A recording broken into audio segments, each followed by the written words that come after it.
अस्सलाम वालेकुम, very good morning from new Pakistan. मैं हूं हिना सलमान। ठीक होंगे, खुशखाश होंगे, क्यों नहीं होंगे। वेदर इज़ वेरी गुड और जिस तरीके से मौसम जो है वो खुशगवार होता है, ऑटोमेटिकली दिल चाहता है, हमारा दिल भी उस तरीके से खुशगवार हो जाता है। और कहते हैं कि मौसम से ही दिल का हाल हम बता सकते हैं।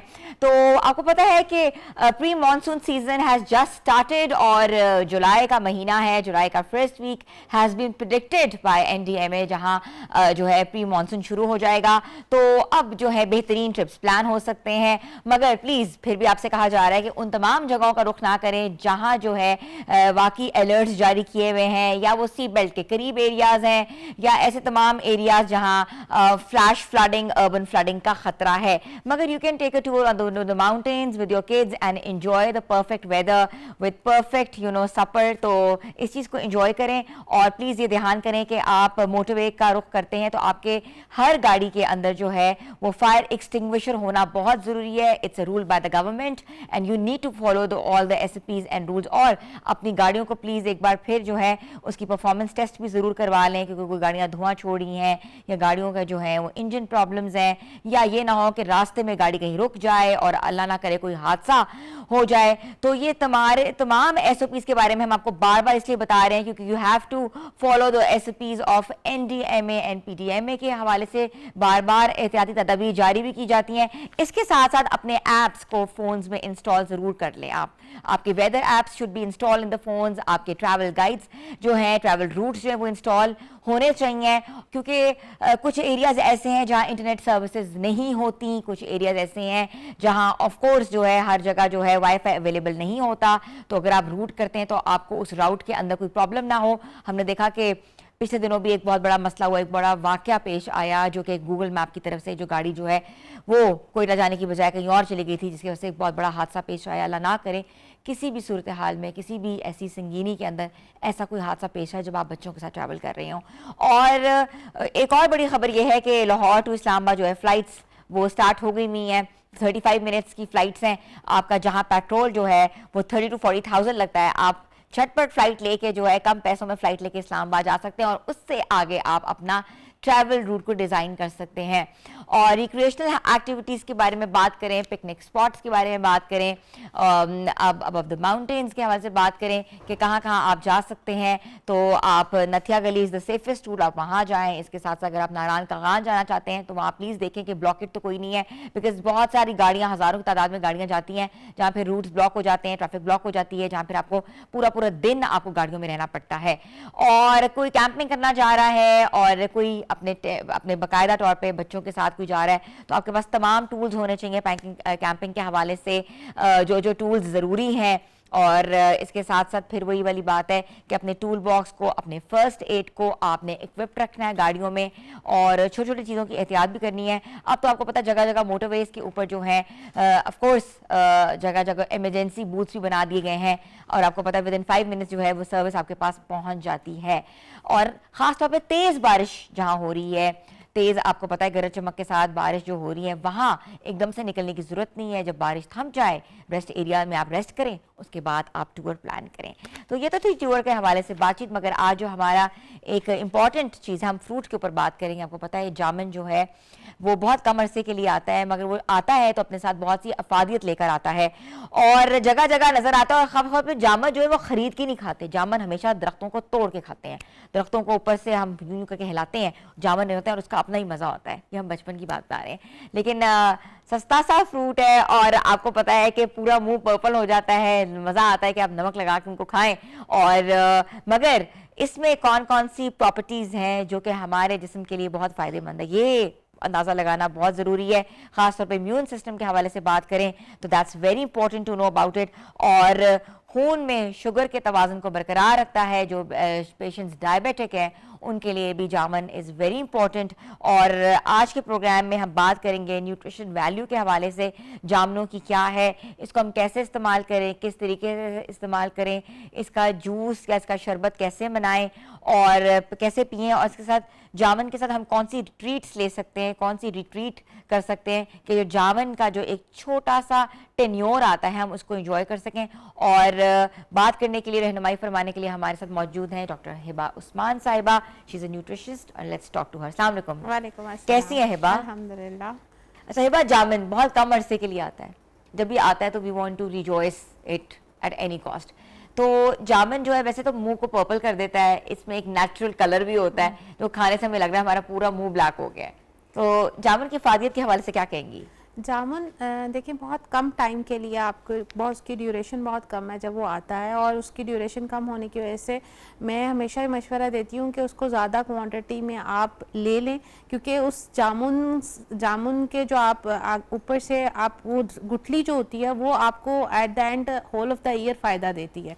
और उसको क्या तरीका है वो मैं आपको बाद में बताऊँगी, लेकिन पहले जब जामुन जो आ गया उसको लेने का तरीका आप देखें। जैसे अभी आपने कहा कि जामुन के ऊपर नमक छिड़क के, और फिर अब देखिए अब जो हाइपरटेंशन का मरीज है या जिसको सोडियम या रिस्ट्रिक्टेड सोडियम कहा गया है कि नहीं खाना, वो उस चीज़ पे थोड़ा सा, मैं ये कहती हूँ फ्रूट्स को हमेशा नेचुरल सोर्स की तरह ही लें, जिस तरह वो आपको मिला है वैसे ही खाएं, वो ज़्यादा आपको इफेक्टिव देता है। क्योंकि आपको पता है जामुन एंटीऑक्सीडेंट है, आपकी इम्यूनिटी स्ट्रॉन्ग करता है, आपके शुगर लेवल को मेंटेन करता है, ब्लड शुगर लेवल को, इंसुलिन स्पाइक नहीं होने देता। आप ऐसा फ्रूट है जो आपको फुल फिलिंगनेस भी देता है। अब जैसे आपने देखा पिछले दिनों में हीट अलर्ट इतनी ज़्यादा थी, जिसकी वजह से फ्रूट को हम कहते थे इनटेक करें, अब फ्रूट ज़्यादा नहीं खाया जाता था, तो हम ये जामुन पहले फालसा था, अब जामुन आ गया कि इनकी ड्यूरेशन बहुत कम होती है, तो हमने कहा कि आप इसका डिटॉक्स बना लें, इसका ड्रिंक बना लें, जैसे आपका दिल करता है, लेकिन इसको कंज्यूम करें।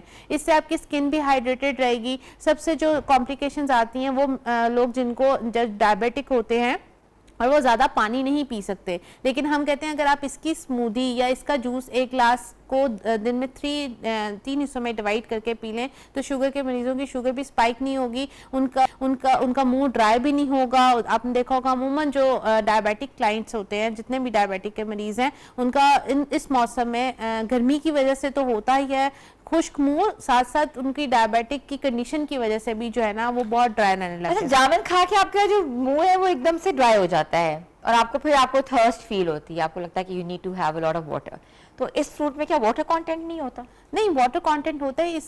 इसमें बेसिकली होता क्या है कि जब हम डायबिटीज़ के मरीजों को या कोई भी कहते हैं कि आप जामुन ऐसे खाएं, तो उसके बाद थोड़ी देर के लिए आपके मुंह में ड्राइनेस फील होती है, तो उसका मतलब ये नहीं कि आपने फटाफट इसके ऊपर पानी पी लेना। अच्छा, नहीं पीना चाहिए। नहीं पानी पीना चाहिए। फ्रूट किसी भी फ्रूट के बाद आपको पानी या नहीं पीना चाहिए, ठीक है।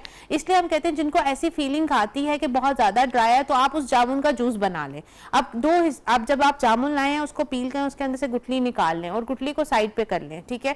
गुठली को धोकर ड्राई करके सुखा लें धूप पे। आपको पता है आजकल धूप बहुत ज्यादा है, तो उसको ड्राई करके रख लें। इसका यूजेज कैसे करना है ये मैं आपको बाद में बताऊंगी। अब वो जो आपने पल्प निकाला है सारा, आप उसकी स्मूदी पिए, और आपको पता है वेट लॉस में सबसे ज्यादा इफेक्टिव है। लोग इसको ब्लेंडर में ब्लेंड करके इसके पल्प के साथ ही इसको थोड़ा सा लिक्विड फॉर्म में ले आते हैं और उसके अंदर बेसल सीड डाल देते हैं, तुखमलंगा। अच्छा, तुखमलंगा डाल के इसको जो है ना ड्रिंक के तौर पे सुबह दोपहर शाम लेते हैं। इससे ना वो डिहाइड्रेटेड होते हैं, उनका गट भी ठीक रहता है, और ये जो ड्राइनेस वाली फीलिंग होती है वो भी नहीं आती जामुन खाने के बाद।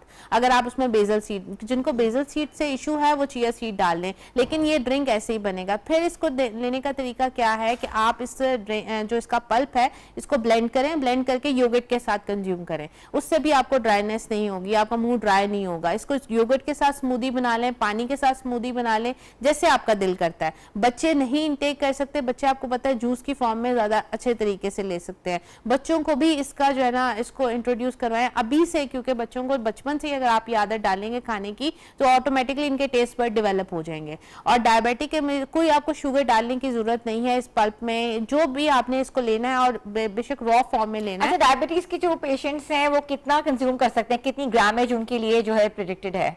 अच्छा, मैं कहती हूँ 10, अब डिपेंड करता है साइज पे, तो 10 to 15 जो दाने होते हैं वो डायबिटिक के मरीज ले सकते हैं उसको ना, जामुन को। और अगर आप ग्राम्स में कहें तो 1 सर्विंग ऑफ फ्रूट 60 ग्राम्स आते हैं, तो वो अगर गुठली निकाल दी जाए तो अराउंड 35 to 40 ग्राम बन जाता है, तो वो कंज्यूम कर सकते हैं सारा दिन में। अब वही बात है, वो एक दफा में करेंगे तो बाद में दोबारा दिल करेगा, तो हम क्या कहते हैं उसके पोर्शंस बनवा देते हैं कि अगर वो जो सर्विंग साइज एक है डायबिटीज के मरीजों के लिए, उनका वो जूस अगर 1 लीटर बॉटल में बना लें तो वो सारा दिन उसको कंज्यूम कर सकते हैं। उससे क्या होगा, एक तो उनका, आपको पता है जामुन का एक फायदा ये भी है, जिनको यूरिन का इश्यूज, फीमेल्स को आपको पता है बार बार यूरिनेशन प्रोसेस बहुत होता है, डायबिटिक होने की वजह से उनको बार बार पेशाब आता है, रात को आता है, दिन में आता है, उनका यूरिन कंट्रोल नहीं होता, तो उसके लिए भी जामुन बहुत अच्छा है। इसकी गुठली भी बहुत अच्छी है, जामुन का पल्प भी बहुत अच्छा है। और गुठली का जैसे मैंने आपको बताया कि इसको क्या करना है, आपने इसको ड्राई करके अच्छी तरह जब ये ड्राई हो जाएगा, आपको पता है इसकी गुठली थोड़ी सी हार्ड होती है, इसको मतलब इजीली ब्रेक नहीं कर सकते। आपने इसको ब्रेक करके अंदर से ग्रीन सी ये गुठली इसकी निकलती है, उसका पाउडर बनाना है। आपने ऊपर का शेल रिमूव करके इसका पाउडर बनाना है लाजमन। तो जब आप वो पाउडर बनाएंगे उसको डायबिटीज के मरीज पूरा साल यूज कर सकते हैं। अच्छा, एक है ना बहुत कॉन्सेप्ट है, सब लोगों को पता है कि इसकी गुठली यूज करनी है, पाउडर बनाकर यूज करनी, उसको किस तरह यूज करनी है ये नहीं बताते ना, ये पता है। देखिए इसने जो काम करना है, इसने आपकी इंसुलिन जो स्पाइक हो रही है आपकी ब्लड शुगर लेवल्स में, ब्लड में, वो उसको उसने कंट्रोल करना है, सप्रेस करना है, ठीक है।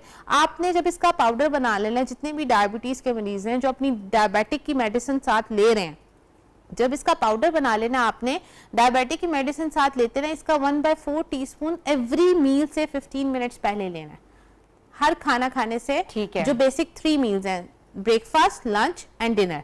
लेकिन लंच अगर अमूमन डायबिटिक के मरीज नहीं लेते, कोई फ्रूट्स खा लेते हैं, वेजिटेबल, जो बेसिक मील्स हैं आपके, सुबह का नाश्ता और रात का खाना, इससे 15 मिनट पहले आपने हाफ टी स्पून से ज्यादा नहीं लेना। फर्स्ट वीक आपने लेना स्टार्ट करो और साथ में अपनी फास्टिंग शुगर लेवल को चेक करना है। आप देखेंगे एक हफ्ते में ही आपके फास्टिंग शुगर लेवल कंट्रोल होने लग जाएंगे, ठीक है। तो अब ये जामुन का तो फायदा है, जामुन की गुठली का भी हमें बहुत फायदा है। इंसुलिन पे है वो भी, हाँ जी, आप देखें, लेकिन इसको साथ साथ मॉनिटर करना है। देखिए बहुत दफा ये होता है कि पेशेंट की जो इंसुलिन की मेडिसिन साथ ले रहे होते हैं और ये सारे तरीकाकार भी साथ कर रहे होते हैं और साथ में अपनी मॉनिटरिंग नहीं कर रहे होते। मॉनिटरिंग बहुत ज़्यादा ज़रूरी है। और जैसे आपने इसको लेना स्टार्ट किया, आप सुबह फास्टिंग 10 से 12 घंटे की फास्टिंग की रीडिंग डेली आप उसको जो है ना अपडेट करें कि आज हमारी रीडिंग, फॉर एग्जांपल अगर आपकी 130 आ रही है और 130 पे पूरा हफ्ता रुक रही है, तो इसका मतलब it's a good sign fasting level. क्या अब आप इधर से रिवर्स होंगे, आप इधर से अमूमन आप देखते होंगे, एक दिन आपकी 130 आ रही है, एक दिन आपकी 140 आ रही है, तो इसका मतलब आपके जो डोज है वो सेट नहीं हो रही है आपकी बॉडी में। तो आप किसी कंसल्टेंट से एटलीस्ट ये कंसल्ट करें कि आपको, अगर आपने हर्बल चीजें यूज करनी है, जो आपको जिसको कोई साइड इफेक्ट, ऑर्गेनिक चीज यूज करनी है, तो उसका लेने का तरीका क्या है, उसको कब लेना है। ठीक है। अच्छा, ब्लड प्रेशर के हवाले से आपने बात की है, शुगर के हवाले से बात की है, मगर हार्ट के जो पेशेंट्स हैं उनके लिए जामुन कितना ज़रूरी है? उनके लिए भी बहुत ज़्यादा फ़ायदेमंद है। जैसे कि मैंने आपको बताया कि ये एक छोटी सी चीज़ है, इसने एंटीऑक्सीडेंट, एंटी इम्यूनिटी, आपकी स्किन के लिए, आपके स्टमक के लिए, आपके ब्लड के लिए, आपकी ब्लड थिनर के तौर पे, ये सारी चीज़ें आपकी। अब देखें इसका एक्सेसिव यूजेज है, मैंने हमेशा ये बात की है, excess of everything is bad. आपकी बॉडी की एक कंजम्पशन है, उसको अगर आप ओवरलोड करेंगे तो उसका साइड इफेक्ट आपकी बॉडी पे आएगा ही आएगा, जो मर्जी हो जाए।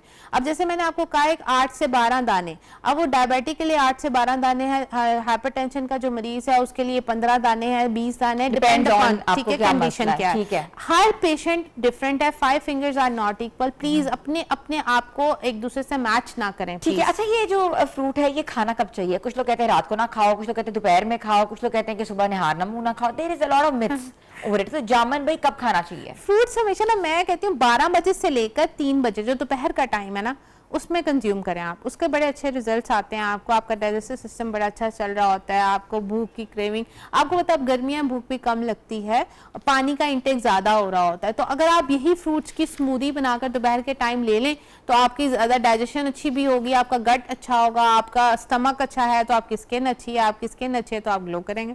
तो इसका मतलब ले लेना चाहिए। अच्छा, अक्सर लोग इसको हर्बल रेमेडीज में इस्तेमाल करते हैं, for skin care products, for hair care products, तो इसके भी कोई बेनिफिट्स हैं? अच्छा, स्किन के लिए तो देखें, जो चीज़ आप खाएंगे वो आपको एक्सपोज होगी।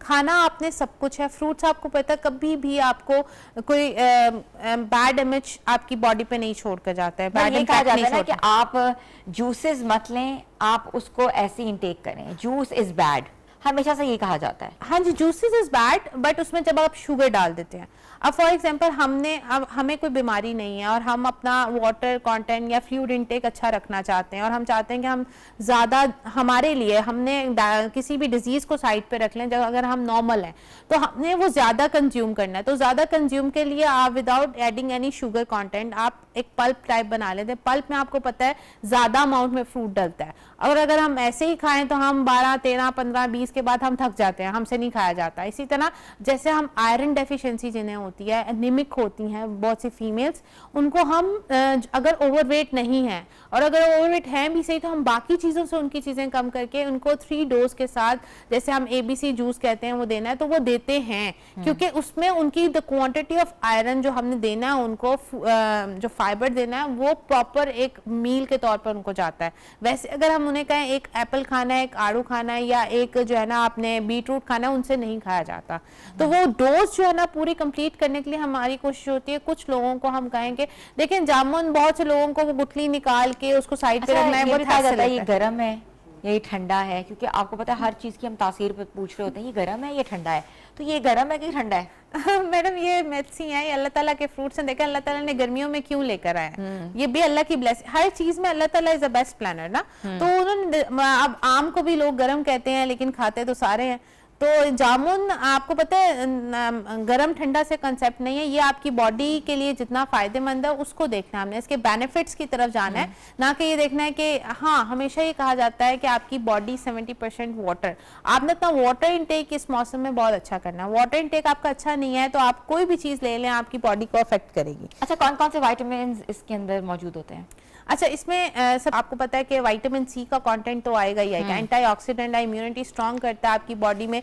सबसे जो इंपॉर्टेंट चीज़ है ये एसिडिक नेचर है, ठीक है। अब ये देखें हमारी हम बहुत दफ़ा एसिडिक नेचर की चीज़ों को अवॉइड करवाते हैं अपनी बॉडी में कि हमें ब्लॉटिंग या एसिड रिफ्लेक्स ना हो, बट ये ऐसा एसिडिक नेचर है कि आपकी बॉडी से एसिड रिफ्लेक्स या आपकी ब्लॉटिंग या आपकी बॉडी में जो गट इश्यूज होते हैं उनको भी सप्रेस करता है। तो बेहतर यही है कि ये आपकी बॉडी में, जैसे आपकी स्किन की बात हो, स्किन से जितने रिलेटेड विटामिन ए, जितना भी आपकी स्किन से रेलेवेंट चीज़ें हैं यहाँ पे या विटामिन हैं इसमें पाया जाता है। तो जाहिर सी बात है एक छोटी सी जगह कुछ ड्यूरेशन के लिए आ रही है तो आप उसको अवेल करें, और जितनी चीज़ लगाने से आपको लगाने की चीज़ें अलहदा एक साइड पे आती हैं, जब तक आपकी खाने में वो न्यूट्रिएंट वैल्यूज कंप्लीट नहीं होती आपकी स्किन ग्लो नहीं होती। Thank you so much doctor Hiba Usman was with us. हमने देखा आज जामुन की फायदे के हवाले से हमने बात की है, तो आपको बताया कि कौन कौन से मरीज़ को खा सकते हैं, किस तरीके से खा सकते हैं, कितना कंज्यूम करना चाहिए। छोटी सी ब्रेक पे जा रहे हैं, आप लोग हमारे साथ रहें।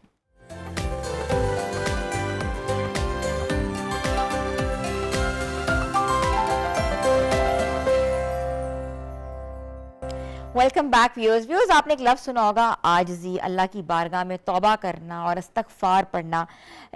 ये तमाम चीज़ें तो हमने सुनी है, मगर क्या हम हकीकी मायनों पे इसमें अमल करते हैं?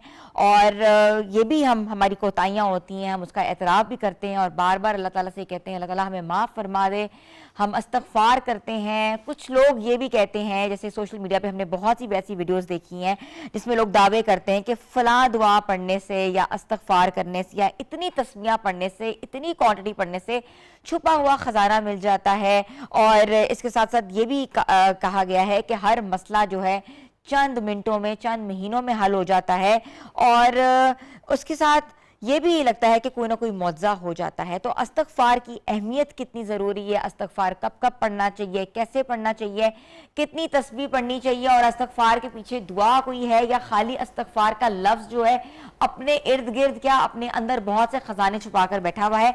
आज हम इस हवाले से बात करेंगे कि इस्तग़फ़ार की अहमियत क्या है, और ख़ास तौर पर रिज़्क़ में कुशादगी के हवाले से क्या होती है, क्योंकि हम लोग हर कोई परेशान होता है, हर किसी को ये लग रहा होता है कि जो वो कमा रहा है वो बिल्कुल कम है, और इसके बरक्स वो कितना कमा सकता है, उसके लिए उसको मसनून दुआएं क्या कौन सी करनी चाहिए।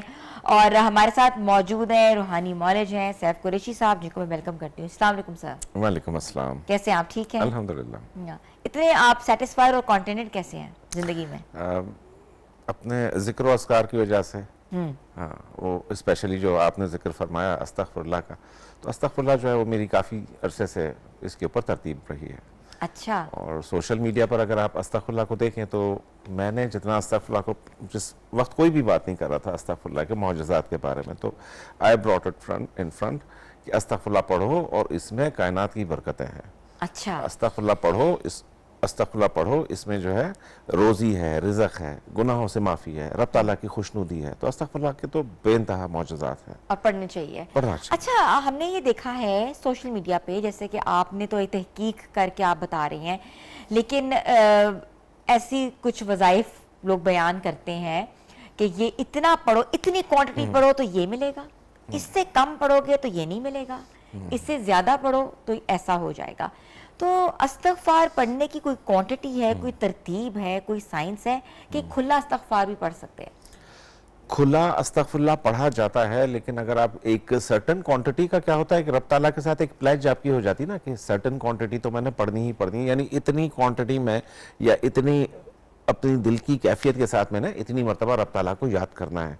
अब रब ताला को ही पता होता है कि ये बंदा जो है इंसान है, इससे ख़ता भी होगी, गुनाह भी होगा। अब इसमें इसका सबसे जो मौसर हथियार है कि उसको पाक साफ करके वापस मेरी बारगाह में वैसा उजला और साफ करके ले आए जैसा कम से कम वो दुनिया में आने से पहले था या जब दुनिया में आया था। तो दुनिया में जब आलाइशें, आलूदियाँ ये इंसानी कैरेक्टर पर आ जाती हैं तो हमारे को ज़रूरत पड़ती है अपने इनर को साफ करने के लिए। अब जाती जो क्लेंजिंग है वो तो आपने देखी होगी ना, इंसान नहा लेता है, साफ कपड़े पहन लेता है तो क्लेंजिंग, वो कहता है जी मैं साफ सुथरा हूँ। लेकिन बातनी क्लेंजिंग कैसे हो? बातनी क्लेंजिंग का मौसर जरिया जो है वो अस्तगफुरुल्लाह है। इंटरनल डिटॉक्सिफिकेशन हाँ, की आप बात कर रहे हैं, ठीक है। कैंसर्स खत्म होते हैं, शुगर्स खत्म होती हैं, बीमारियां चली जाती हैं, फालिज चले जाते हैं, अस्तगफुरुल्लाह की तो वो चीज़ है। अच्छा, अच्छा, ये भी अच्छा रिसर्च है। कैंसर्स, मोहलिक बीमारियां वो ख़त्म हो जाती हैं। आप देखिए ना, कैंसर क्या है? एक मवाद का अंदर जमा होना और ग्रो करना, और वो मवाद ऐसी बहुत सारी चीज़ें जिससे में ग्रो कर रही होती है, लेकिन ये वो चीज़ है जो ग्रोथ पकड़ना शुरू कर दे तो देन आप मौत के अलावा कोई वो चारा नहीं है इसमें।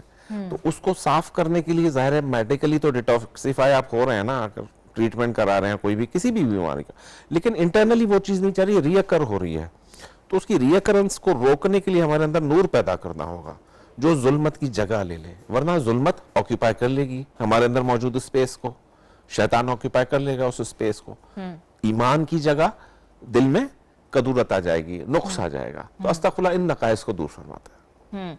रिज़्क़ की बरकत, रिज़्क़ की कुशादी के हवाले से इस्तग़फ़ार कैसे पढ़ना चाहिए, कितना पढ़ना चाहिए? अस्तगफुरुल्लाह पढ़ने के लिए पहले तो जैसे एक कलाम पाक में कितनी खूबसूरत बात है, रब्बना ज़लमना अनफुसना व लम तग़फ़िर लना, यहाँ भी तग़फ़िर लना की बात है, तरहमना लनकुनन्ना मिनल ख़ासिरीन। यहाँ पर जब हम अपने नफ्सों पर जुल्म कर बैठे, इसका एडमिशन है, ठीक है, इसका कन्फेशन है अल्लाह ताला के आगे। आपने कन्फेशन का कॉन्सेप्ट सुना होगा ना, एक पादरी बैठते हैं डब्बे में, बंदा जाकर कन्फेशन कर लेता है इंसान होता है वो। ये रब ताला की ज़ात है, एक मांगते हो 70 देता है। तो अस्तगफुरुल्लाह रिज़्क़ को यूं बढ़ाता है जैसे समझ लें कि बारिश बरसी और ज़मीन में नशोनुमा भी थी, बालिदगी भी थी, लेकिन बारिश नहीं थी। बारिश जो ही आई तो कौपलें फूट पड़ी, ईमान की कौपल फूटी, दुआ की कौपल फूटी, आपकी अपनी जो है वो उसकी कौपल फूटी कि आपके ज़ाती कैरेक्टर की जो सफाई हो रही है, ये सारी चीज़ें रिज़्क़ को खोल देती हैं। ठीक है। अच्छा, सैफ कुरैशी साहब, it's somehow a very hard question, I really wanted to ask you. हम थोड़ा सा इसलिए देखते हैं कि सोशल मीडिया जो है हमें कहीं ना कहीं गुमराही की तरफ ले जाता है।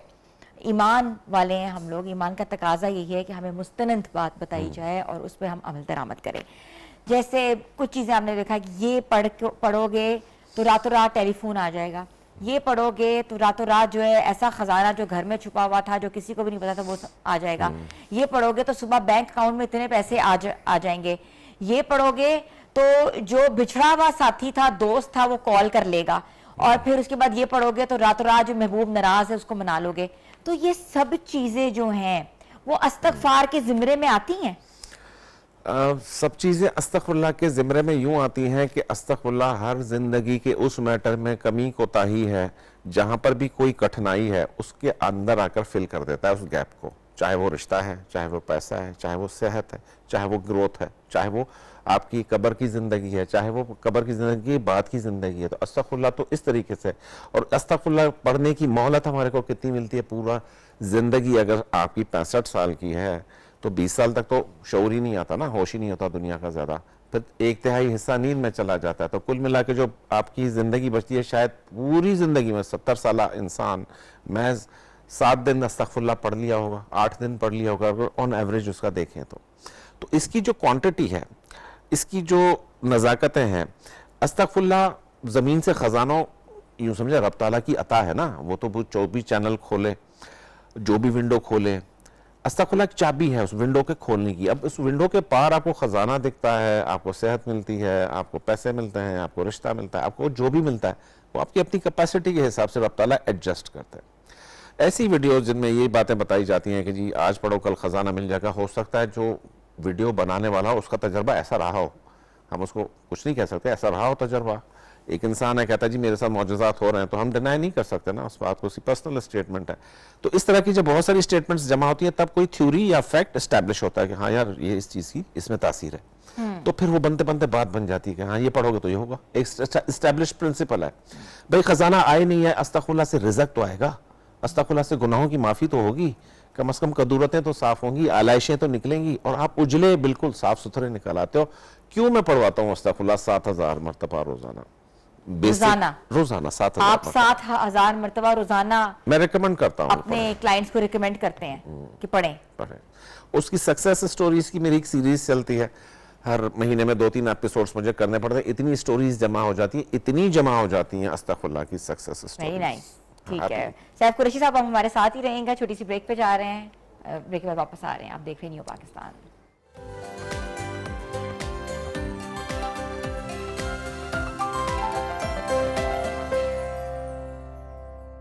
Welcome back viewers. आज हम इस्तग़फ़ार के ऊपर बात कर रहे हैं। इस्तग़फ़ार का वजीफ़ा हमें कहाँ से कहाँ लेके जा सकता है। जिस तरीके से कहा जाता है कि आप अपनी बैरूनी डिटॉक्सिफिकेशन करते हैं, अच्छा नहाते हैं, पहनते हैं, कहते हैं परफ्यूम लगाते हैं और कहते हैं कि हम बहुत साफ़ सुथरे हैं, मगर इंटरनल डिटॉक्सिफिकेशन के लिए क्या क्या करना ज़रूरी है। और इस्तग़फ़ार का जो वजीफ़ा है वो आज हमारी रहनुमाई फरमा रहे हैं सैफ कुरैशी साहब।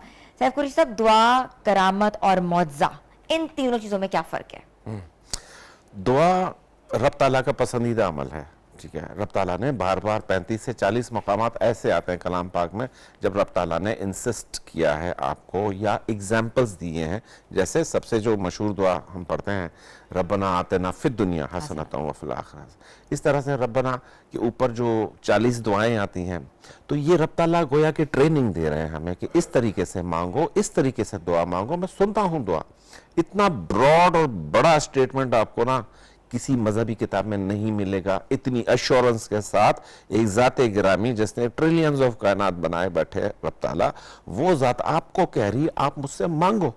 क्यों कह रहा है मांगो? बगैर मांगे भी तो दे सकता है। नो, वो आपकी कैपेसिटी टू बैग देखना चाहता है कि ये कितना बड़ा भिखारी है, क्योंकि उसके आगे तो हम सब भिखारी हैं ना। जैसे रब ताला फरमाते हैं कि आप लोग सब भिखारी हो और मैं ही हूं जो तुम सबका देने वाला हूं, रब हूं। ये अल्फाज हैं, या अय्युहन्नास अंतुमुल फुकरा, कि आप सब लोग, अय्युहन्नास कह दिया, अय्युहल्लज़ीना आमनू नहीं कहा, ईमान वालों नहीं, अक्रॉस द बोर्ड सारे ही भिखारी हो। तो अब उसको पसंद क्या आता है, कौन बड़ा अच्छा भिखारी है जो मांग सके मुझसे, अता के दरवाजे खोल दूं, मैं खजाने खोल दूं, रखे हुए हैं, पड़े हुए हैं, कोई नहीं इस्तेमाल करा उन रिसोर्सेस को, जमीन में दफन है वो रिसोर्सेस। रब ताला के एक हुक्म से ऐसा होता है ना, जैसे कभी बारिश होती है तो कोई टीला धुल जाता है तो नीचे से कोई खजाना निकल आता है यतीम बच्चों का, तो कहते वाह यार ईद हो गई हमारी, तो हमें तो पता ही नहीं था ये चीज दबी हुई है। इस तरह हमें नहीं पता कितने ट्रिलियंस, अब ट्रिलियन वर्ड भी छोटा पड़ गया उसके लिए, कि किस मिकदार में खजाने दफन है, कहां से अल्लाह आपको कहां से आपको रब ताला दे रहा है। बाजों का एक छोटा सा मामूली पत्थर किसी को पड़ा हुआ मिलता है, वो बाजार में जाकर उसको मिलियनेयर बना देता है। ऐसे भी अता कर देता है, ऐसे भी अता कर। कोई सुबह को आया, दरवाजे के बाहर ब्रीफकेस छोड़कर चला गया। ये गैबी निजाम, गैबी मैकेनिज्म, ये सब दुआ से चल रहा है। और ये होता है, बिल्कुल होता है। आपके हक में किसी ने और ने दुआ कर दी, कहते हैं कि दुआ की नहीं जाती, दुआ ली जाती है ना। आप कहते हैं हमें दुआ करवाने जाना है, भाई दुआ करवाने की नौबत क्यों आई? आप ऐसे बन जाओ कि अगला देखे दुआ दे आपको, आपके अंदर से ऐसी वाइब्रेशन आ रही हो, अगला देखते ही दुआ दे। अगला कैसे दुआ देगा? जब आप अपनी जात को छोड़कर उसकी जात के बारे में फोकस हो जाएंगे कि अल्लाह तेरा भला करे पहले, तो अल्लाह तेरा पहले भला करे, अगला तो यही कहेगा। ये होता है दुआ का वो असर। अब मौजज़ा क्या है? मौजज़ा ये है कि आपको जब एक चीज का, सिचुएशन का यकीन ही नहीं है कि वो हो सकती है, उसमें आप लगे हो दुआ में कि यार कोई मौजज़ा हो जाए तो उसकी जान बच सकती है। ये सुना होगा ना आपने सेंटेंस काफी दफा, कोई मौजज़ा हो जाए कि उसकी बारी आ जाए इम्तिहान में, कोई मौजज़ा हो जाए। यकीन जरूर होता है कि हाँ मौजज़ा एग्जिस्ट करेगा, पर ये यकीन नहीं होता कि होगा कि नहीं होगा। आपकी एक सिंगल वाइब्रेशन, फर्ज करो लाखों की तादाद में एक इंसान ने कोई इसम पढ़ लिया लेकिन मौजज़ा नहीं हुआ, दूसरा आदमी आया उसने 5 दफा पढ़ा, 10 दफा पढ़ा, फौरन काम हो गया। अच्छा, हम ये समझते हैं कि मौजज़ा सिर्फ अंबिया कराम पर हुआ, इंसानों पे नहीं हो सकता। नहीं, अंबिया कराम के मौजज़ात तो अलहदा है ना, वो तो इल्म लुदनी के मालिक हैं, वो तो इल्म नबूवत के मालिक हैं, उनके मौजज़ात तो अलग हैं। लेकिन अंबिया ने भी सिचुएशन के हिसाब से, जब तक वो वर्स्ट सिचुएशन नहीं आई है मौजज़ा नहीं हुआ, तब तक उन्होंने उस फ्रीक्वेंसी का इखराज नहीं किया। तो जब वो फ्रीक्वेंसी निकली है नबी से तो फौरन ठीक है। अच्छा, ये मुझे बताइएगा कि सिर्फ दुआ काफ़ी है या दुआ के साथ जो है वाकई हलाल रोज़ी, मेहनत? क्योंकि हमें लगता है कि हम दुआएं कर रहे हैं, दुआएं हमारी कबूल नहीं हो रही, लेकिन वो कबूलियत की घड़ी तब कब आएगी जब हम बाकी सारे लवाजमात करेंगे? वो चीज़ें क्या हैं? नहीं, दुआ के साथ इबादत तो लाजिम और मलजूम है ना। आपकी इबादत ही आपकी दुआ है और आपकी दुआ ही आपकी इबादत समटाइम बन जाती है। जैसे सूरह फातिहा में इब्तिदाई नमाज में आप खड़े होते हैं, कहते हैं कि इबादत से ज्यादा जरूरी है हम लोगों की खिदमत करें। नहीं, वो तो उनका अपना पर्सपेक्टिव है ना, वो को किसी भी अंदाज में ले। लेकिन जो किताब हमें बताती है कि जाहिर है कि हुकूकुल्लाह तो है ना, हुकूकुल इबाद के, यानी कि कुछ कहते हैं जो हुकूकुल इबाद पहले आता है फिर हुकूकुल्लाह आता है, इस तरह से मामला चलता है। लेकिन जो इंसान फर्ज करें कि बहुत ज्यादा आबिद व जाहिद है, वो बहुत उसका ज़ोद व तकवा में आला मुकाम है, और वो दुआ करता है तो कैसे होता है, और जो दूसरा है जो कि गुनाहगार मेरे जैसा बंदा है वो दुआ करेगा तो कैसे? इट डिपेंड्स उसकी अपनी ज़ाती फ्रीक्वेंसी रब ताला के आगे फाइल कैसी मेंटेन हो रही है, कितने गुनाह कराया है, कीना कितना पाला हुआ है लोगों के खिलाफ, जेब पे नजर है या दिल पे नजर है, किस तरह से दिल आजारी कर रहा है लोगों की या राहत फराहम कर रहा है। तो ये फाइल हमारी मेंटेन हो रही है, और ये फाइल यहाँ पे लगी हुई है, गले में टांगी हुई है रब ताला ने। कलाम पाक कहता है ये पूरी चिप निकालेगा, दिखा देगा कयामत के दिन कि ये देखो ये करके आया। अच्छा, आपके मुताबिक, आप ऑडियंस आपको सुन रही है, ऐसी कौन सी वो चीज करें, ऐसा कितना इस्तगफार पढ़ें कि उनके रुके हुए काम, रुकावटें उनकी दूर हो जाएं? अस्तगफिरुल्लाह मैंने अरबों की तादाद में पढ़वाया है, और इसी हिसाब से चेंजेस आई हैं लाइफ में। इंडिविजुअली मैं हमेशा रिकमेंड करता हूं कि 7000 मरतबा पूरे दिन में वजू, बगैर वजू, किसी भी हालत में अस्तगफिरुल्लाह सिर्फ एक वर्ड पढ़ा करें, अस्तगफिरुल्लाह अस्तगफिरुल्लाह अस्तगफिरुल्लाह। हमारी आंखें गुनाहगार हैं, हमारे कान गुनाहगार हैं, हमारे जिस्म की जिल्द भी गुनाहगार है, हमारे गुनाहगार है। हमें नहीं पता होता कि ये मैलिफिकेशन गुनाहों की बॉडी के किस पार्ट में असर कर रही है, या मेरी औलाद के नसीब में आ रही है, या मेरे अपने घर को तबाह कर रही है गुनाह की मैलिफिकेशन। वो सफाई या वाइपर स्क्रीन पे चलाने वाली बात देखो ना, एक दिन अगर बारिश हो गई, आपने वाइपर लगाया, तो फिर क्या अगले दिन नहीं लगाएंगे? बारिश होगी तो फिर लगाएंगे ना। तो दिस इज वाइपर इज अस्तगफिरुल्लाह to give you the vision. Thank you so much. Saif Qureshi साहब हमारे साथ मौजूद थे, रूहानी मालिज। हमने देखा कि इस्तगफार की आज कदरो मंजिलत के हवाले से बात की, कितना ये लफ्ज़ जो है अपने अंदर कितना कहते हैं मैजिक रखता है, और इसने कितनी ज़िंदगियाँ बदली हैं। वो आप सैफ कुरैशी साहब की वीडियोज़ में भी जाके देख सकते हैं, उनकी केस स्टडीज़। छोटी सी ब्रेक पे जा रहे हैं, आप लोग हमारे साथ रहें।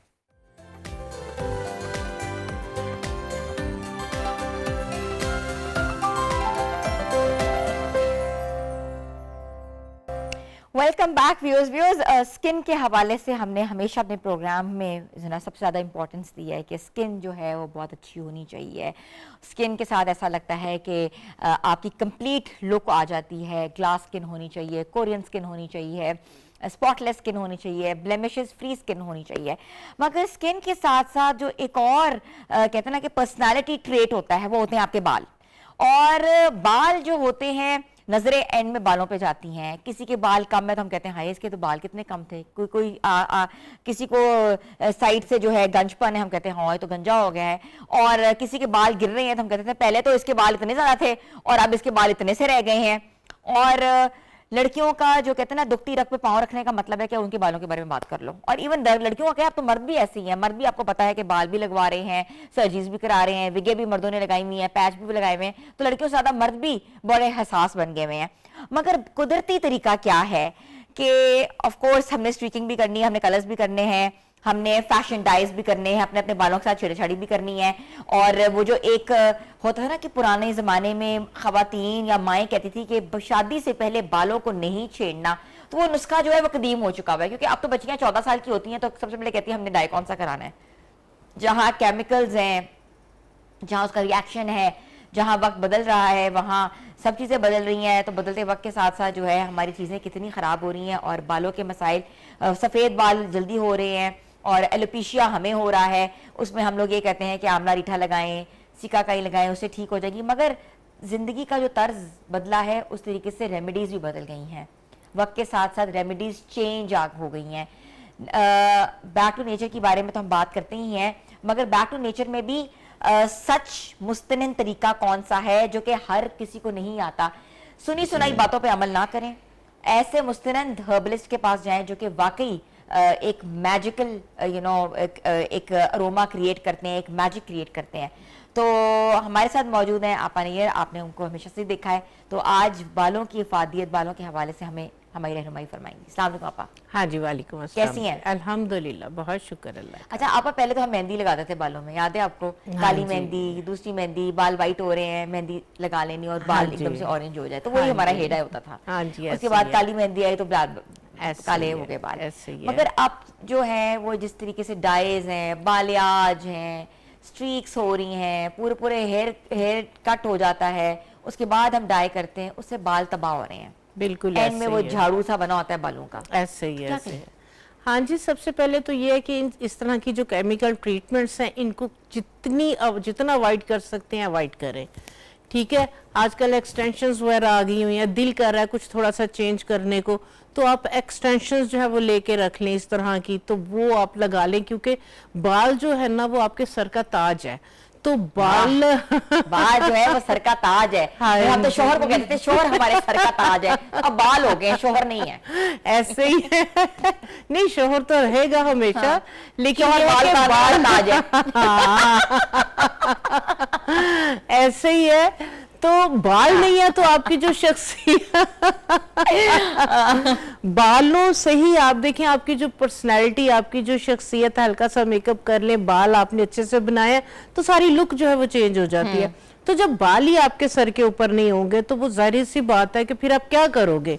तो अपने जो कुदरती बाल है ना, आप देखें ट्रांसप्लांट वगैरह की अगर हम बात कर रहे हैं, या और आजकल जो वो PRP इस तरह की ट्रीटमेंट से, एक तो सो एक्सपेंसिव और दूसरे नंबर पे पेनफुल भी है, और तीसरे नंबर पे वो उतना वर्क नहीं करती जो अपने हमारे नेचुरल बाल हमारे सर पे होते हैं, जो मर्जी लगा रहे हैं, धो रहे हैं, कर रहे हैं। लेकिन जब कोई भी आप इस तरह की ट्रीटमेंट करवा रहे होते हैं तो फिर आपको बहुत ज्यादा मोहतात होना पड़ता है। ठीक है। तो उसके लिए ये है कि अगर आप कर रहे हैं, ठीक है, आपकी मजबूरी है कि अगर आप लो लाइट करवा रहे हैं, हाईलाइट करवा रहे हैं, या कोई भी हेयर डाइज वगैरह बालों में यूज करें, तो आप अच्छे अगर सैलून पे जाते हैं तो वो फिर आपको रिकमेंड करती हैं कि आपने अब ये वाला शैम्पू यूज करना है, आपने आफ्टर केयर क्या करनी है। लेकिन हमारे यहाँ पे ये मसला होता है कि जो आफ्टर केयर है, अगर हेयर मास्क कोई रिकमेंड किया है, सीरम है कि आपने जो ये सल्फेट वाले आम जो काउंटर पे पड़े हुए हैं शैम्पू ये यूज नहीं करने, आपने सल्फेट फ्री वाले शैम्पू जो है वो लेने, थोड़े से एक्सपेंसिव होते हैं, इतने महंगे नहीं होते, लेकिन क्या होता है कि वहां से लापरवाही करती है, जिसकी वजह से ज्यादा जो है वो बालों का नुकसान हो रहा होता है। ठीक है, अब आपने आजकल आप देखें आयरन, ब्लो ड्राई, ये चीजें भी चल रही होती हैं। इससे पहले आप देखें कि हीट प्रोटेक्शन जो है वो स्प्रे आए हुए हैं, सीरम्स आए हुए हैं, तो आप कम से कम इन चीजों को जो है वो लाजमी जो है वो फॉलो कर लें। अच्छा, आपने बात तो बड़ी अच्छी की है कि प्रोटेक्शन के लिए जो है ओवर केयर हमारी कितनी जरूरी होती है।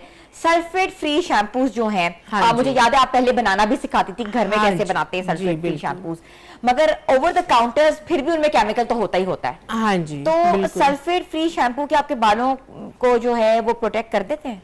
जी जी बिल्कुल, जो सल्फेट फ्री शैम्पूज है ना, क्योंकि उसके अंदर जो शैम्पूज है उसमें SLS और इस तरह के जो है वो केमिकल्स हैं कि जो आपके बालों का मॉइस्चर आपकी स्कैल्प से जाके जो है वो निकाल लेते हैं। तो ऑलरेडी आपके बाल जो है वो डिहाइड्रेटेड हुए हैं, आपने इतने केमिकल ट्रीटमेंट्स वगैरह की हुई हैं, तो sulphate free shampoo just like एक क्लिनजिंग एजेंट है, वो आपकी क्लिनजिंग करता है, आपके मॉइस्चर लेवल को, आपको आपके बैरियर को डिस्टर्ब नहीं करता। उसके लिए मैं अपने हर प्रोग्राम में, मैं हर जगह जो है वो मैं आप लोगों को जो है वो हर्बल शैम्पू बताती हूँ। बहुत सस्ता है, बहुत ईजी है बनाना। तो आप वो वाला शैम्पू जो है वो एक दफ़ा फिर मैं जो रिपीट कर देती हूँ, सिंपल जो रीठे हैं वो बेसिकली सोप नट है, वो झाग भी बनाते हैं, वो क्लिनजिंग भी करते हैं और सस्ते तरीन है। वो आप शैम्पू की जगह पे अगर जब आप वो यूज करना शुरू कर देंगे तो आप यकीन करें कि आप महंगे से महंगे शैम्पू साइड पे कर देंगे। उबाल के आप सिंपल पंसारी की दुकान पे जाएं, वहां जाके आप जो है वो रीठों का पाउडर बनवा के ले आए। ठीक है, अगर 1 पाव रीठे का पाउडर है, 1 पाव उसके अंदर बेहतरीन रहता है माश की दाल, क्योंकि माश की दाल झाग भी बनाती है, मॉइस्चराइज भी करती है। 1-1 पाव बस ये वाले 2 पाउडर जो है वो आप बना के ले आए घर में।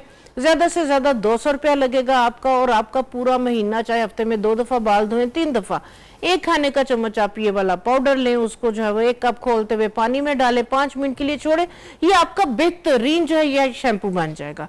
इसको आप अपने जो है वो बालों में लगाएं, रूट्स लेंथ एंड पे लगाएं, मसाज करें, बाल वॉश कर दें, आपके बालों की क्लिनजिंग भी करेगा, इम्प्योरिटीज को भी रिमूव करेगा, ऑयल वगैरह भी निकाल लेगा, और आपका जो प्रोटेक्टिव बैरियर है, आपका मॉइस्चर है, उसको भी डिस्टर्ब नहीं करेगा। अच्छा, ये तो आपने एक तरीका बता दिया कि किस तरीके से आपने घर में शैम्पू बनाना है, ठीक है, हाँ और उससे आपने बाल वॉश करने हैं।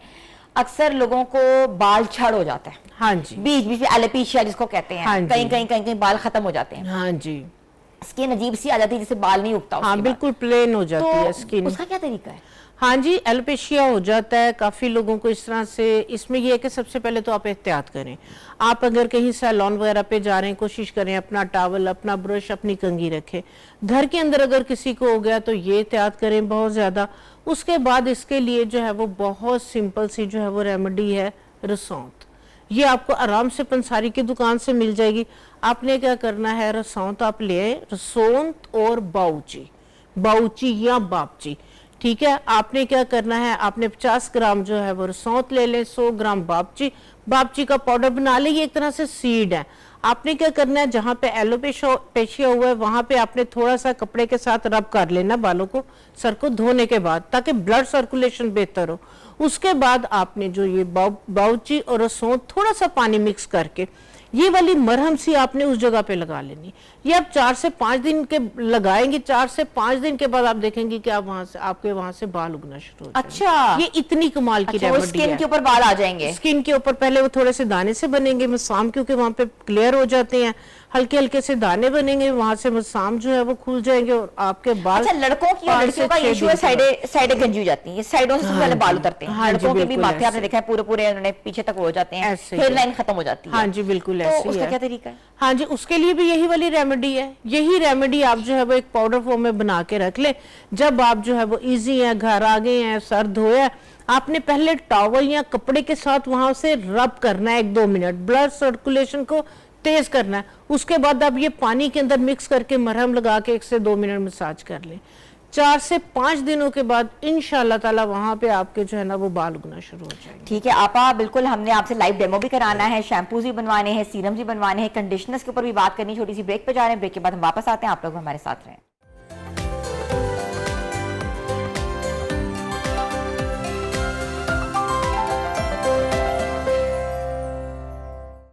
Welcome back viewers, we are here at a hair station, जहां आपा हमारे साथ मौजूद हैं और आज हम हेयर की बहुत सी प्रोडक्ट्स घर में बैठे बैठे आपको बनाना सिखाएंगे।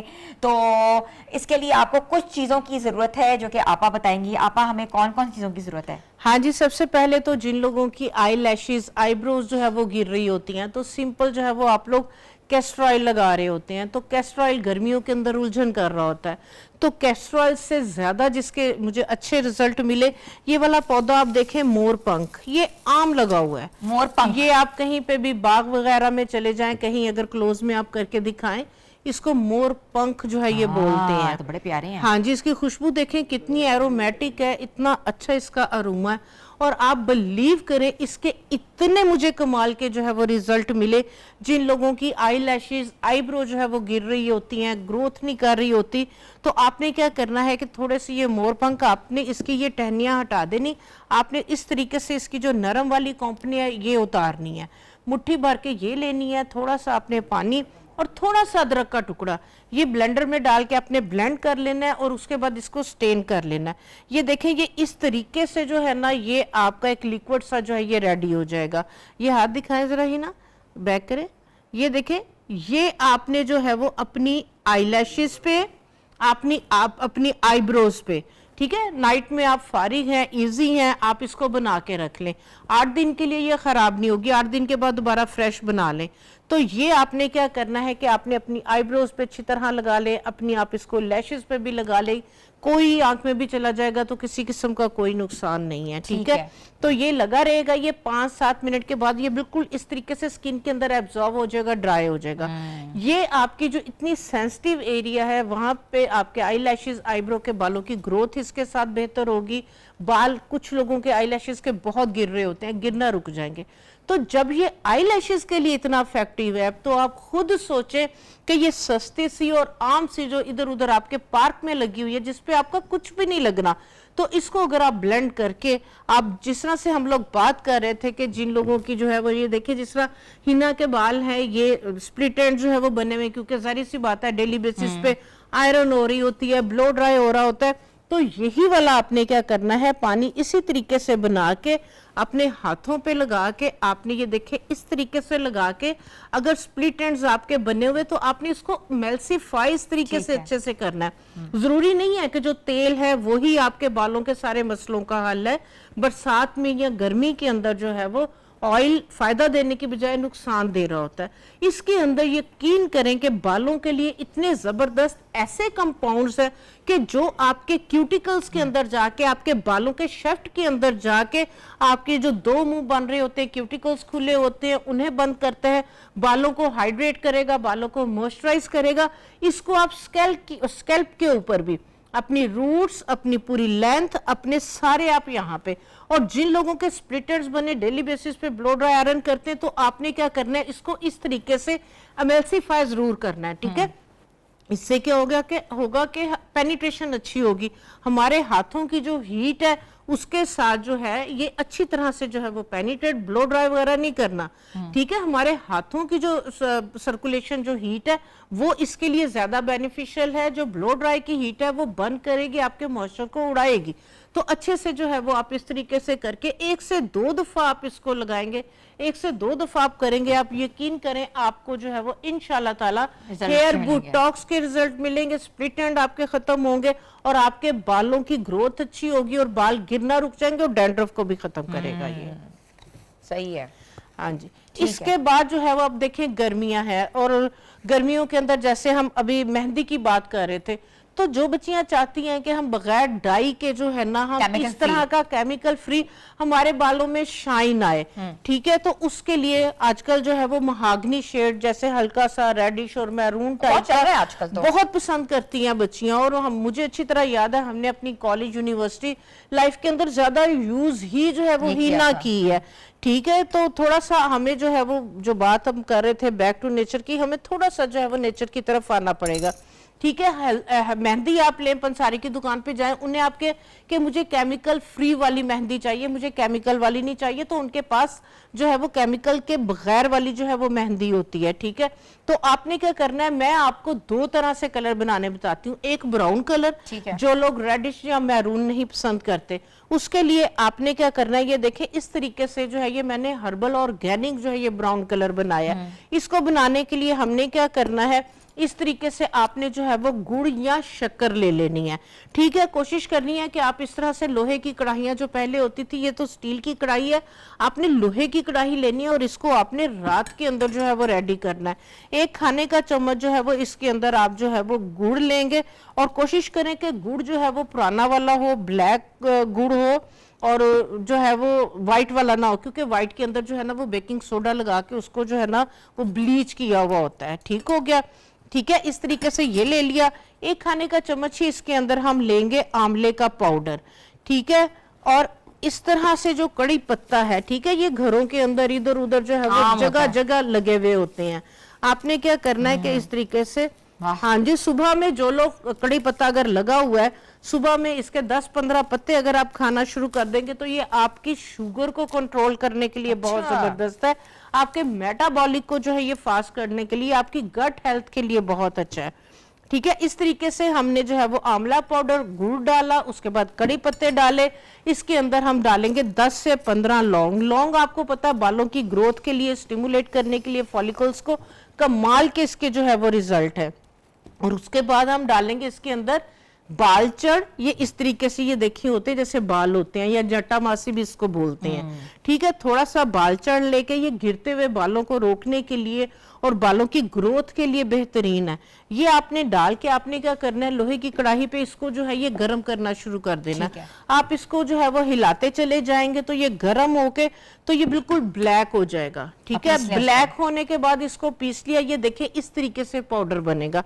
अब आपने क्या करना है, आपने अगर ब्राउन कलर चाह रहे हैं तो ब्लैक कलर चाह रहे हैं तो आपने ये वाला ऑर्गेनिक ब्लैक कलर है, ब्लैक डाई है, ब्लैक पिगमेंट है, जो आपके बालों को किसी भी तरह से जो है वो नुकसान नहीं पहुंचाएगा।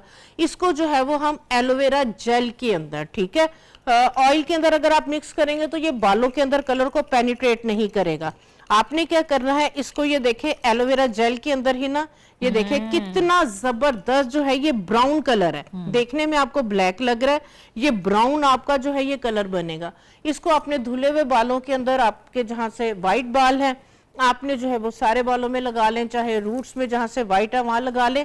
ये आपके जो ब्लैक बाल है उनको शाइनी करेगा, उनके अंदर जो है जो बहुत ज्यादा जो है ना वो जिसको बुटॉक्स के बाद जो बालों में लस्टर आ जाता है ना, सिल्की हो जाते हैं, सिल्की भी करेगा। और आपके जो ग्रे बाल हैं उसको भी जो है ये ब्राउन आहिस्ता आहिस्ता करेगा। फर्स्ट टाइम के अंदर थोड़ा सा जो है वो ग्रेइश में जाएगा और 3-4 एप्लीकेशंस के बाद आप देखेंगे कि आपके बाल आहिस्ता आहिस्ता नेचुरली ब्राउन होते चले जाएंगे। इसी पाउडर को अगर आप जो है वो जल्दी में कहीं जा रहे हैं, बाल आपके व्हाइट हुए में, थोड़े से आप जो है वो इस तरीके से जो है वो एक बॉटल रख लें, थोड़े से वाटर के अंदर यही वाला ब्लैक पिगमेंट डालें, शेक करें और इसको आप फौरी तौर पे अपने बालों पे स्प्रे कर लें। आपको टॉपिक की जरूरत ही पड़ेगी, 2-3 दफा जो है वो आप स्प्रे कर लेंगे जी। ये आपका नेचुरल फाइबर, कोई आपके कपड़ों पे, कोई आपके हाथों पे इसका कलर नहीं आएगा और आपके बाल जो है वो नेचुरली जो है ये ब्लैक हो जाएंगे। इसके बाद जो है वो जिस तरह से जो लोग जो है वो चाह रहे हैं कि थोड़ा मैरून कलर आए या थोड़ा सा रेडिश या बरगंडी शेड, उसके लिए जो है ये बहुत जबरदस्त है रतन जोत। ये देखें ये इस तरीके से जो है ये हर्ब होती है, इसको रतन जोत बोलते हैं। ये देखें ये मैंने पानी में डिप की हुई है, इसका जो कलर है इस तरीके से मैरून टाइप का आ जाता है। इसको आप ओवरनाइट जो है वो भिगो दें या थोड़ी देर के लिए पानी पे पका ले, तो इसका जो कलर आएगा ना ये आएगा थोड़ा सा मैरूनिश टाइप आया हुआ है उसमें। हाँ जी, आपने बाल धो लिए, आप चाह रहे हैं कि आपके बालों में शाइन आए, ठीक है, मैरूनिश टाइप की, आपने इसको जो है वो शावर बॉटल के अंदर डालना है। और ये वाला जो है वो आपने जो टोनर आपने बनाया है रतन जोत वाला, ये आप अपने सारे बालों में स्प्रे कर लें, ड्राई होने दे, 2-3 दफा स्प्रे करेंगे, खुशक हो जाएगा। बिलीव करेंगे जब लाइट्स पड़ेंगी तो आपके बालों में बहुत खूबसूरत एक पिगमेंट आएगा, बहुत जो है वो शाइनी बाल होंगे। केमिकल फ्री जो है आप डाइज घर में बना सकते हैं अपने। जी जी जी, ये देखें ये ओवरनाइट जो है वो भिगोया हुआ है, इसके अंदर मैंने साथ जो है वो चुकंदर, आपको पता है कि ये भी बालों के लिए बहुत अच्छी है, तो इसको जो है वो मैंने भिगोया हुआ है। इसी के अंदर अगर आप चाह रहे हैं मेहंदी लगाना है, जो बुजुर्ग हजरात वगैरह हैं, तो इसी पानी के अंदर वो मेहंदी को मिक्स करके जो है वो अपने बालों में मेहंदी लगा ले, तो उसके साथ उनका जो है वो बड़ा खूबसूरत जो है वो मैरूनिश टाइप का जो है ये कलर आएगा।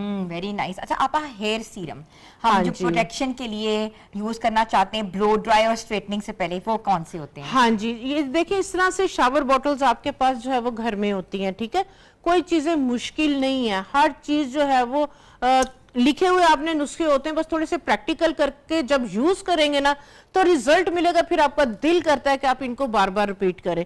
सिंपल इसके लिए जो है वो आपके लिए बेहतरीन है। आपने क्या करना है, 1 गिलास पानी का लेना है, उसके अंदर आपने जो है वो 1 चाय की चम्मच अलसी की डालनी है और 1 खाने का चम्मच साबूदाना। अच्छा, साबूदाना जो बच्चों की खीर वगैरह हम बना के बच्चों को खिलाते हैं, आप बिलीव करें साबूदाना और अलसी की जो जेल है ये बालों के लिए एक कमाल का जो है, ये इसका एक मैजिकल रिजल्ट है। अच्छा आपा एक सवाल है, लोग कहते हैं मेयोनीज लगाओ सर पे, हाँ जी, लगानी चाहिए? बहुत जबरदस्त है वो भी। उसके अंदर क्या होता है, अंडा होता है, उसमें सिरका होता है, उसके अंदर जो है वो ऑयल होता है। इन्हीं चीजों को ब्लेंड करके जो है वो माइनीज। लेकिन जिन लोगों की स्ट्रिकिंग होती है, डाई होती है, केराटिन करवाई हुई होती है, रिबॉन्डिंग, वो खराब हो जाती है, वो लोग उसको फॉलो नहीं करें, वो उसे नहीं यूज करें। हाँ जी बिल्कुल, वो बेहतरीन है।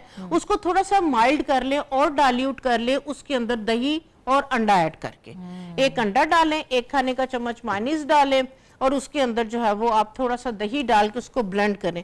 धुले हुए बालों के अंदर आप इसको as a protein hair mask जो है वो लगाएं, रूट्स लेंथ एंड लगाएं, 2 घंटे 3 घंटे लगा रहे, उसके बाद जो है वो शैम्पू नहीं कंडीशनर के साथ वॉश कर दें। ठीक है, इसके जो है वो कमाल के जो है वो रिजल्ट है आपके बालों के लिए। तो ये आपको प्योर जो है वो प्रोटीन ट्रीटमेंट देगा। अच्छा, एक मैं आपको बिल्कुल फ्री में और ऐसा जो है वो मैं आपके साथ रेमेडी आपके साथ शेयर करूंगी कि आप वाकई कहेंगे कि हाँ वाकई जो है ना, इसके जो है ना वो लगा भी कुछ नहीं, फ्री के अंदर मैजिकल रिजल्ट है। आप क्या करें, 1 गिलास पानी का लें, खौलते हुए पानी के अंदर आपने 1 खाने का चम्मच अनफ्लेवर्ड जेलाटिन, किचन में पड़ी हुई होती है, आप सिर्फ डेजर्ट्स वगैरह के लिए उसको यूज कर रहे होते, 1 खाने का चम्मच जेलाटिन उसके अंदर डालें, मिक्स करते चले जाएं, वो थोड़ा सा 1-2 मिनट पकेगी और डिसॉल्व होगी। ठीक है, उसके बाद उसको जो है वो आप अपने बालों पे, धुले हुए बालों पे, आप बिलीव करें कि जिस तरह से मैंने हिना के जो है वो इस तरह से पकड़ के लगाया है, आप थोड़ी थोड़ी सी जेलाटिन जो है वो लेते जाएं, चाहे शावर बोतल में डाल लें, उसको डालते जाएं और एमल्सिफाई करते चले जाएं धुले हुए बालों में। सारे बालों में रूट्स लेंथ एंड पे आप जेलाटिन लगा दें, उसके बाद जो है वो 1 घंटे के बाद आप सिंपल कंडीशनर के साथ उसको वॉश कर दें। यकीन करें कि आपके फ्रेंड्स पूछेंगी कि किस पार्लर से कौन सी ट्रीटमेंट, बुटॉक्स करवाया, केराटिन करवाया, कौन सा, सिंपल एक जेलाटिन, क्योंकि प्योर प्रोटीन है। ठीक है, आप प्रोटीन ट्रीटमेंट से इतनी महंगी महंगी सैलून से करवाते हैं, सिंपल जेलाटिन अगर उसकी स्मेल आपको थोड़ा सा वो कर रही है, क्योंकि उसकी स्मेल, तो उसके अंदर आप क्या करें, एक लेमन निचोड़ दें, उसका जूस नहीं डालना, सिंपल लेमन का छिलका डाल दें। लेमन का जो एसेंशियल ऑयल उसके अंदर आएगा, उसका जो अरोमा आएगा वो बड़ा प्लेजेंट है, या पुदीने के पत्ते डाल दें, या एंड के ऊपर कोई भी अपना फेवरेट एसेंशियल ऑयल उसके अंदर डाल दें, या रोजमेरी डाल दें, या लौंग डाल दें, या थोड़ा सा टुकड़ा दालचीनी का डाल दें।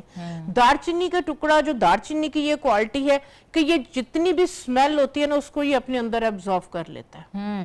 अच्छा, अक्सर लोग कहते हैं कि दही लगाया करें बालों में। हाँ जी, और दही और अंडा मिक्स करके, वो हाँ सही जी, है? पुराना हाँ जी बिल्कुल ठीक है, बेहतरीन है। हम मोस्टली यही लगाते होते थे कि दही लें आप, थोड़ा सा उसके अंदर आप एक जो है वो अंडा डाल लें, उसको आप अच्छे तरीके से ब्लेंड करें, उसमें आप अगर 1 खाने का चम्मच अगर बादाम का तेल या सरसों का तेल, जो भी तेल अवेलेबल है, 1 खाने का चम्मच आप साथ ऑयल डाल दें, धुले हुए बालों में आप लगाएं, 1 घंटा 1.5 या 2 घंटे लगा रहे, शावर का आप पहन लें, ठीक है, उसको आप वॉश करें, उसके कमाल के रिजल्ट। ठीक है, आप हमें छोटी सी ब्रेक पे जाना है, ब्रेक के बाद व्यूअर्स हम वापस आ रहे हैं, आप लोग हमारे साथ रहें।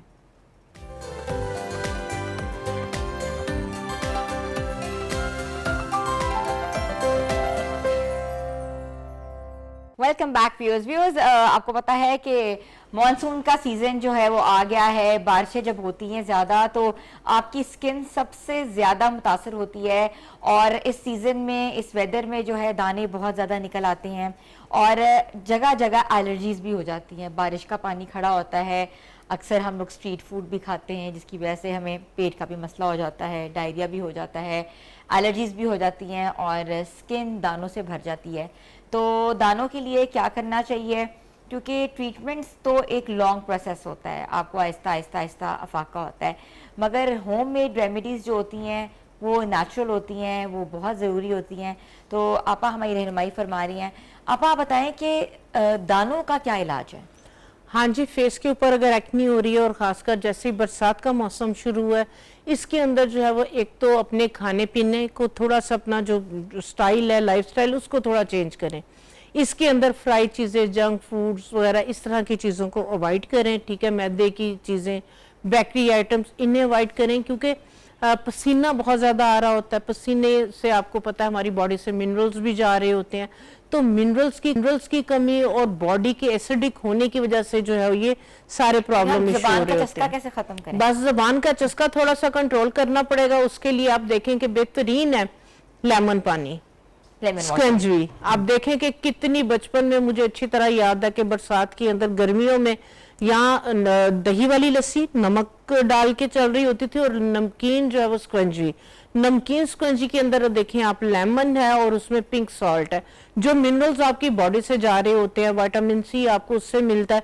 और जब मिनरल्स और पानी डिहाइड्रेट बॉडी नहीं होगी तो आप देखें कि आपकी बॉडी पे इस तरह की कोई भी इचिंग, रैश, खारी, एलर्जीज वगैरह ये नहीं होगी, आप बचे रहेंगे।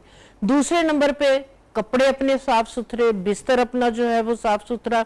अगर आप बाहर से आए हैं, पसीना आ रहा है, तो आप फौरन जो है वो बात नमी ले लें। वाले बिस्तर से भी एलर्जी बहुत ज्यादा होती है, जी बिल्कुल, और ये खास तौर पे पहाड़ी इलाकों में बहुत बड़ा मसला है। जी बिल्कुल ऐसे ही है। मुझे अच्छी तरह याद है कि जब बरसात वगैरह होती थी, धूप निकलती थी, सारे बिस्तर जो है वो धूप में डाले जाते थे, चाहे वो तकिए हैं, चाहे बिस्तर की चादरें हैं। आपके पास कोई रेमेडी है कि नमी वाले बिस्तरों के अंदर अगर कोई सोना पड़े तो क्या करना चाहिए? हाँ जी बिल्कुल, अगर नमी, स्मेल, इस तरह के इश्यूज हो रहे हैं, सबसे बेहतरीन है नीम के पत्ते। नीम के पत्ते आप जो है ना वो जहाँ पे आपकी नमी है, वेंटिलेशन नहीं है, धूप नहीं है, हवा का गुजर नहीं है, तो आप वहां पे जो है वो नीम के पत्ते, अलमारियां हैं, किचन के कैबिनेट्स हैं, क्योंकि सेफ है, कोई नुकसान नहीं है उसका, तो नीम के पत्ते बेहतरीन है, नमी को भी एब्जॉर्ब कर आप लेते उछाल हैं। दें, क्या करें नीम के जी पत्ते? जी, जैसे बिस्तर वगैरह है, नीम की पूरी पूरी टहनियां लेके एक दिन पड़ा रहने देंगी, खुशक हो जाएगी। अपने बिस्तर वगैरह के नीचे जो है वो, जहाँ पे कैबिनेट्स है, जहाँ से स्मेल आती, यहाँ तक कि जहाँ पे जूते वगैरह आपने रखे हुए हैं, तो आप ये नीम के पत्ते जो है वो वहां पे भी डाल सकते हैं। तो इससे जो है वो काफी हद तक जो है ना नमी जो है वो खत्म हो जाती है। दूसरे नंबर पे मैं बार बार सबको कहती हूँ कि आपके घर मेडिसिन की जो आती हैं, मेडिसिन आती हैं, उसके अंदर सिलिका जेल की पोटलियां होती हैं, वो मत फेंकें। यहाँ से लेगा जेल, आप वो अपने जहाँ पे आपके जूते के कैबिनेट्स हैं, आपके बिस्तर हैं, आप कहीं पे भी उसको कोनों खुजरों में रख दें, तो वो भी नमी को अपने अंदर जो है वो हम तो एब्जॉर्ब फेंकते हैं कर ना, ले। ये जहर है, कोई खाना ले, कोई बच्चा ना खा ले। पोटलियां बनी होती हैं ना, इस जगह पे ऐसे रखे कि जहाँ पे बच्चों का हाथ ना जाए, जैसे आपने कोई उसमें शीट्स वगैरह बिछाई हुई हैं, उसके नीचे रख दे, नीम के पत्ते रख दे, नीम के पत्ते सेफ हैं, कोई उसका अगर कोई बच्चा मुंह में भी डाल लेता है तो फायदा ही है, उसका नुकसान कोई नहीं है। तो बहरहाल एहतियात करें कि बच्चों की पहुंच से कोई भी इस तरह की चीजें जो है वो दूर रखें। और दूसरे नंबर पे जैसे हम बात कर रहे हैं एक्नी की, दानों की, दाग धब्बों की, सिंपल आप क्या करें, उन आपके पत्ते आपको पंसारी की दुकान से आराम से मिल जाएंगे, ठीक है। उन्नाब के, क्योंकि अगर मैं नीम के पत्तों की बात करूंगी तो कड़वे हैं, कोई भी नहीं लेगा, तो उन्नाब के पत्ते, जैतून के पत्ते, ये आम आपको बहुत सस्ते और पंसारी की दुकान से मिल जाएंगे। आप उन्नाब के इनके पत्ते आप मिक्स करके इसको जो है वो पाउडर बना के आप एक कंटेनर में डाल के रख लें। आप क्या करें, सुबह उठते साथ ही जो है वो, कम से कम ये बरसात का महीना और जिन्हें एलर्जीज वगैरह, जिल्द के इश्यूज हैं, तो आप इसका जो है वो कहवा बना के पीना शुरू कर दें, थोड़ा सा उसमें लेमन डाल लें, हनी डाल लें टेस्ट के लिए। तो इसके पत्तों का कहवा लेने से आप देखें कि आपको किसी भी तरह की कोई भी स्किन की एलर्जीज वगैरह अगर होती थी तो इंशाल्लाह ताला नहीं होंगी। उसके बाद एक टोनर लाजमी बना के रखें, नीम के पत्ते, पुदीने के पत्ते, थोड़ा सा दालचीनी का टुकड़ा डाल के बॉईल करके, स्टेन करके, ये बोतल्स आप अपने फ्रिज में रख दें, उस शावर बॉटल लगाएं, और वो जो है वो आप जैसे नहा लिए, आंखें बंद करें, पूरे फेस पे, बालों पे, पूरी बॉडी पे स्प्रे कर। अच्छा, बेरी के पत्ते भी लोग नहाते हुए इस्तेमाल करते हैं, उससे क्या फायदा होता है? बेरी के पत्ते एंटीसेप्टिक, एंटीबैक्टीरियल है, कोई भी फंगल इन्फेक्शन, कोई भी किसी भी तरह की कोई प्रॉब्लम है, उसके लिए बेरी के पत्ते कमाल का जो है वो इफेक्ट रखते हैं। तो आप अगर बेरी के पत्ते हैं, बेरी के पत्ते भी, नीम के पत्ते ले लें, पुदीने के, बेरी के पत्ते ले लें, इनको पका के या इनका पाउडर बना के रख लें। जब आप नहाए हैं, आप क्या करें, नहाने से पहले आप 2-3 गिलास पानी की देचकी में चढ़ा के थोड़ा सा ये पाउडर डाल के इसको बॉईल कर लें, स्टेन करके अपने साथ वॉशरूम ले जाए।